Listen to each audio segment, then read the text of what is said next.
Assalamualaikum warahmatullahi wabarakatuh.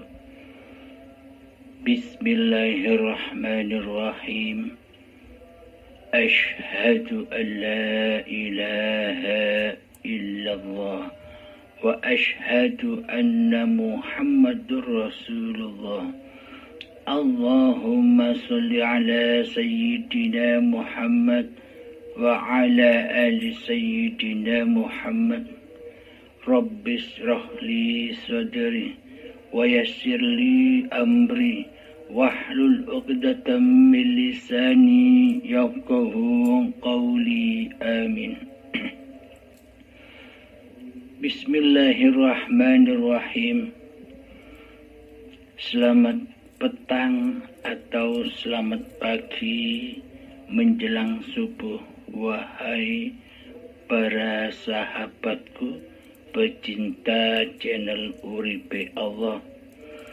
Semoga kita semua selalu dilindungi oleh Allah Subhanahu wa Ta'ala di dalam menapaki kehidupan ini, agar senantiasa kita bertajalli atau wusul atau kembali kepada Allah Subhanahu wa Ta'ala di setiap apapun gerakan badan-badan ini. Amin ya rabbal alamin. Bismillahirrahmanirrahim. Pagi ini kami akan mengkaji kelanjutan sifat wajibnya Allah yang nomor 5, yakni qiyamuhu binafsihi. Allah berdiri sendiri. Lawannya, sifat muhalnya adalah ikhtiyaju li ghairi. Muhal bagi Allah membutuhkan kepada yang lain. Bismillahirrahmanirrahim. Di dalam surat Al-Ankabut ayat 6. Bismillahirrahmanirrahim. Inna Allaha laghaniyun 'anil 'alamin. Sesungguhnya Allah benar-benar maha kaya dari semesta alam.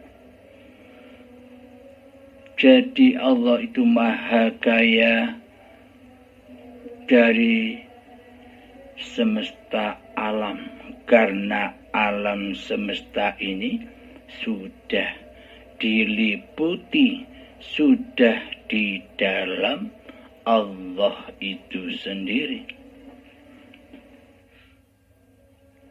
Qiyamuhu binafsihi. Wajib bagi Allah sebagai pencipta berdiri sendiri tanpa sekutu-sekutu yang lain, karena bagi Allah tiada sekutu. Allah tidak butuh disembah, Allah tidak butuh diabdi. Bagaimana mungkin Allah butuh disembah? Bagaimana mungkin Allah butuh diabdi? Sementara selain Allah itu gaib. Sementara selain Allah itu tidak ada.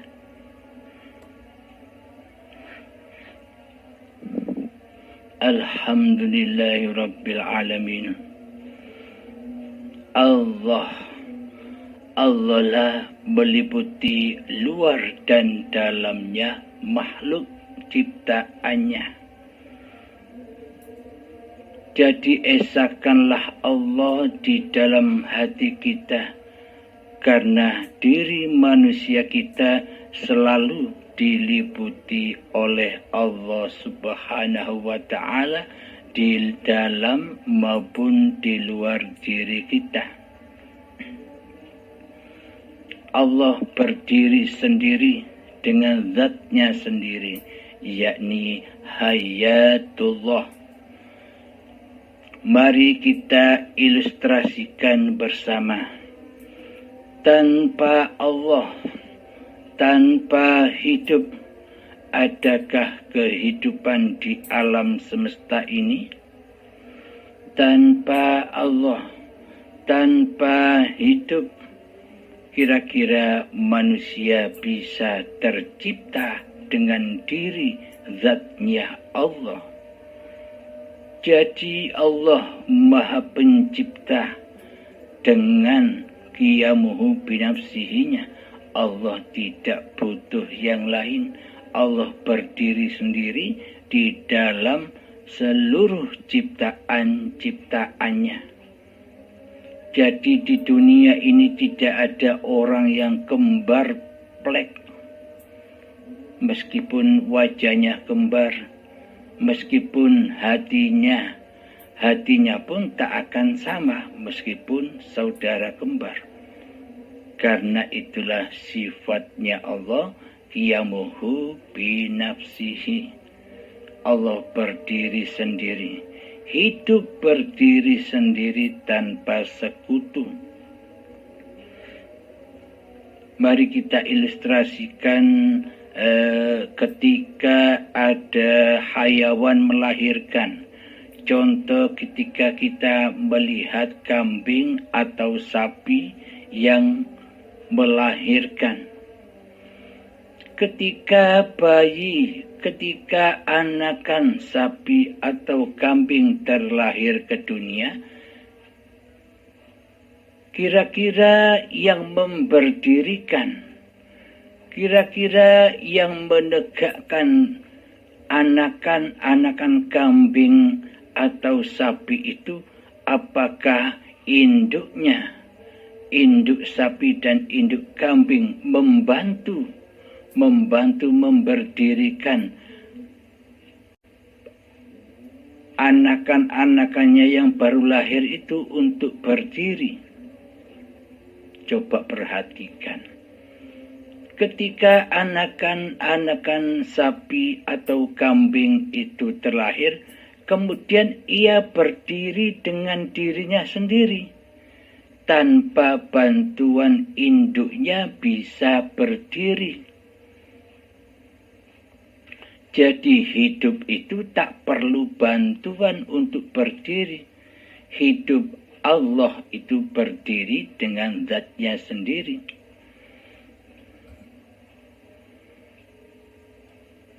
Dan coba ilustrasikan lagi ketika kita dalam keadaan sehat, segar bugar.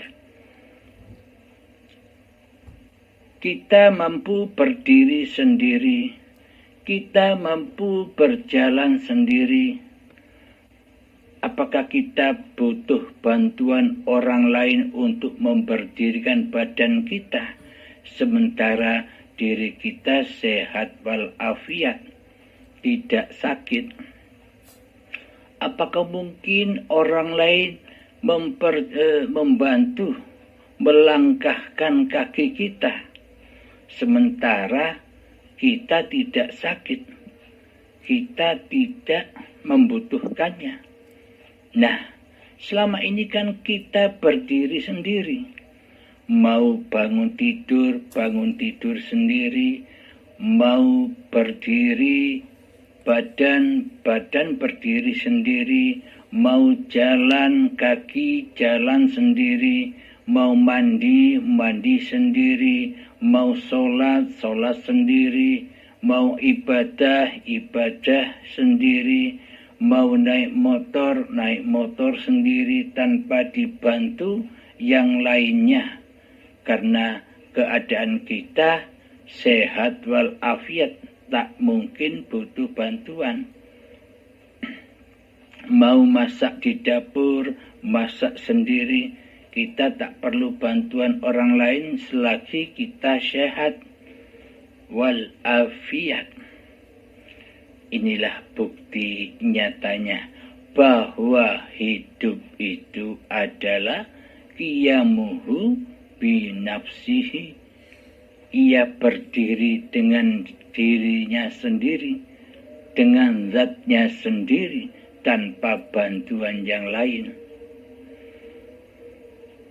Inilah hidup, inilah hayatullah yang meliputi luar dan dalamnya seluruh makhluk.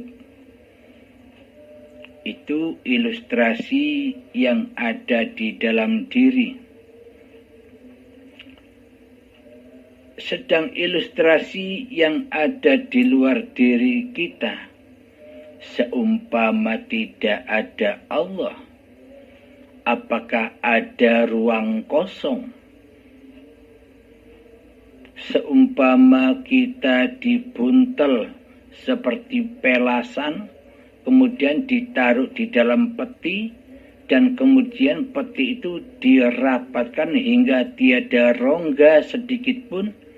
Meskipun kita dalam keadaan hidup, apakah badan ini bisa bergerak bila tak ada ruang kosong, bila tak ada Allah yang meliputi dalam dan luar makhluknya? Jadi qiyamuhu binafsihinya Allah itu meliputi dalam dan luar seluruh makhluk-makhluk ciptaannya.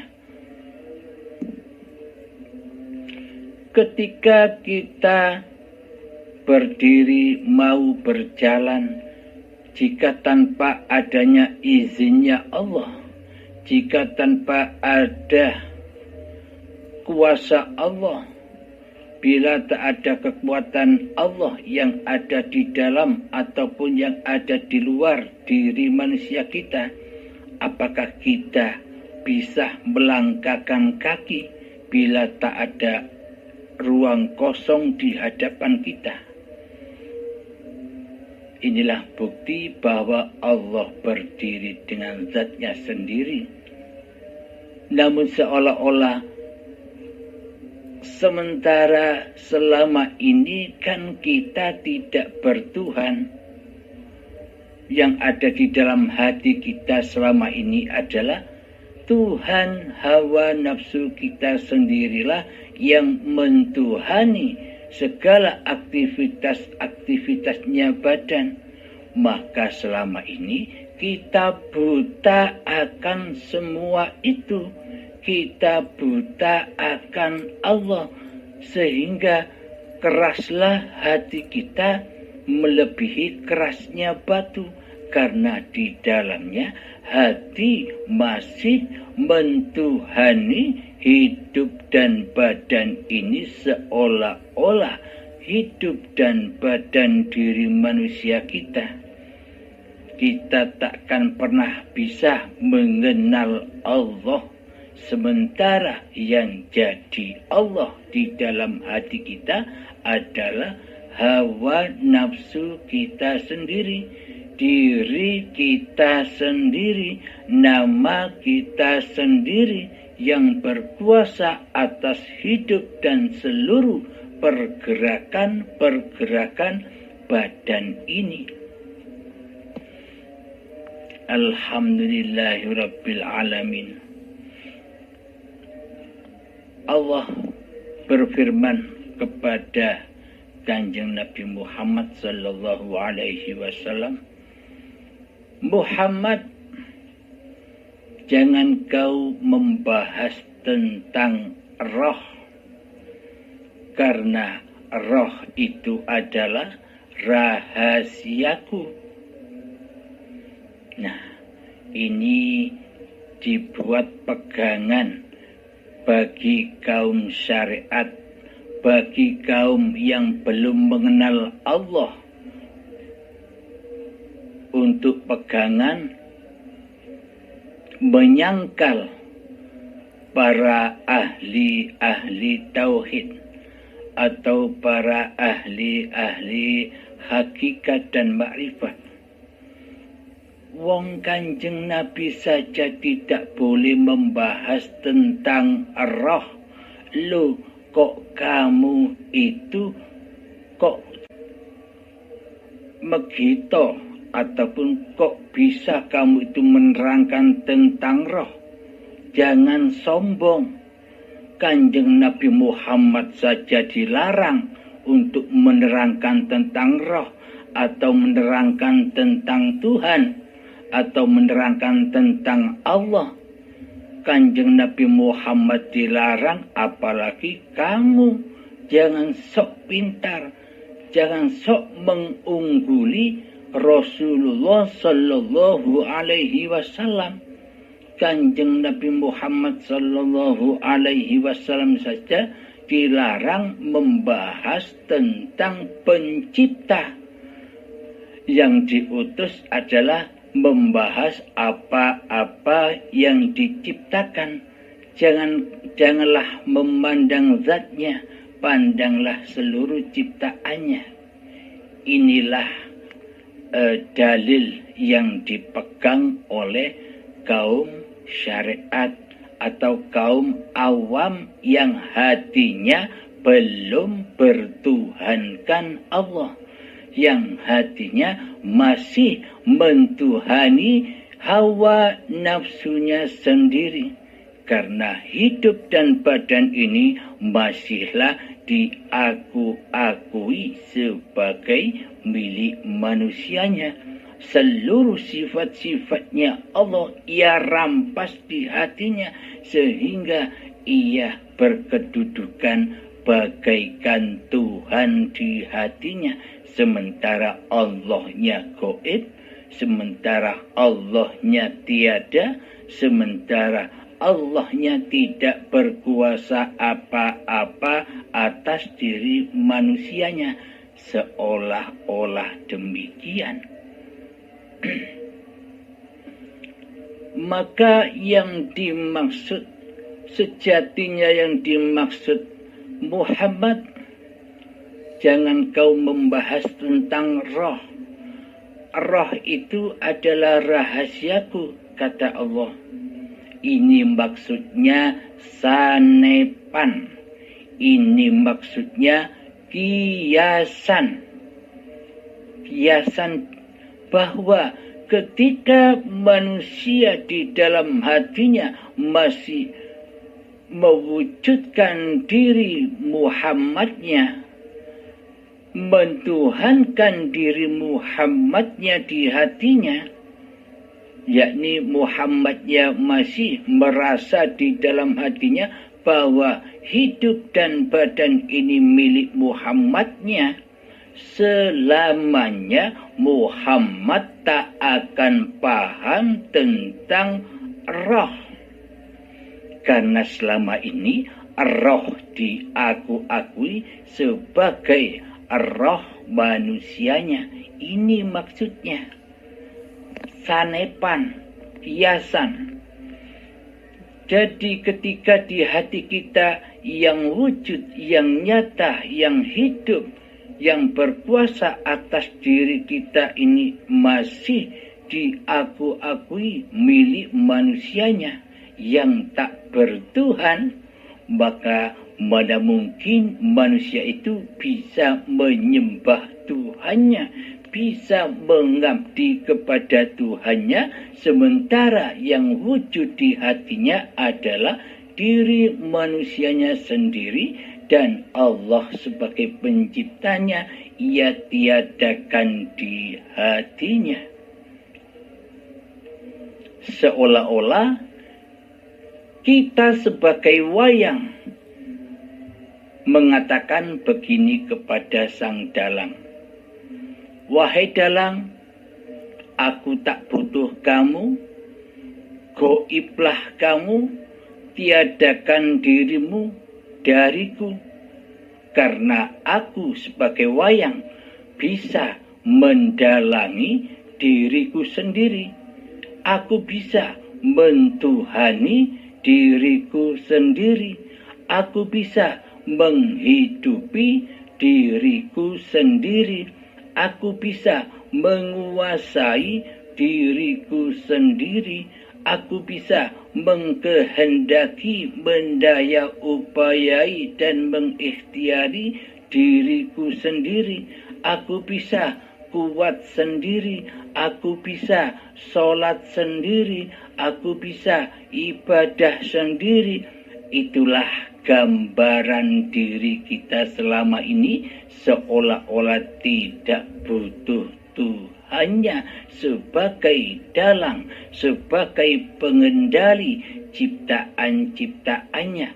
Di dalam hati kita selama ini tidak akan rela, tidak akan ridho bahwa Allah lah hidup dan badan ini, Allah lah zahir batin ini. Manusia tidak punya apa-apa. Maka ketika ada orang yang berkata demikian, manusia tidak rela dan tidak ridho di hatinya, karena selama ini sudah sangat lamanya menjadi Tuhan di hatinya. Sejak akil baligh tiba hingga setua ini sudah menjadi Tuhan.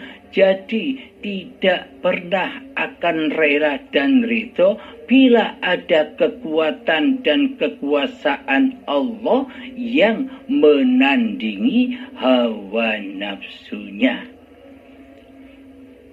Astaghfirullahaladzim. Inilah sekilas kajian sifat wajib bagi Allah, qiyamuhu binafsihi.